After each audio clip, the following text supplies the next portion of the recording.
One of the ways the brain learns best is through multi-sensory learning. Not just teaching to the auditories, the kinesthetics, or the visuals, but literally getting the entire brain active and involved. And one of the best ways to do this, especially when you're teaching something like history, is to involve field trips. I love field trips, and so does the brain. Instead of just reading from a book a historical time period, do some research and find out if there's any place that you're going to be that's going to be near some historical point of interest. Let's say you're taking a trip. Maybe it's a trip to Mexico.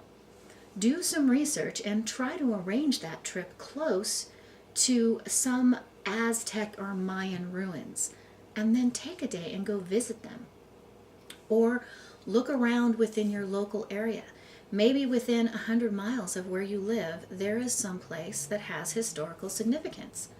Not too far from where we live, there's an old fort that was established during the California Gold Rush, and I took the boys there when they were young.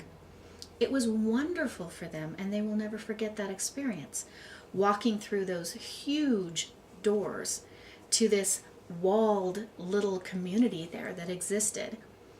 They have areas that are recreated, the kitchen, the way they cooked back then, and the wood shop and the metal shop. It helps the brain to make more neural connections to one specific line of thought. And the more neural connections you can make, the more points of memory that the brain has to draw on in the future. So if you can, try to incorporate field trips whenever possible, especially when studying history. If you can do this, it'll help the brain to learn. Plus, it's so much more fun than just simply learning something out of a textbook.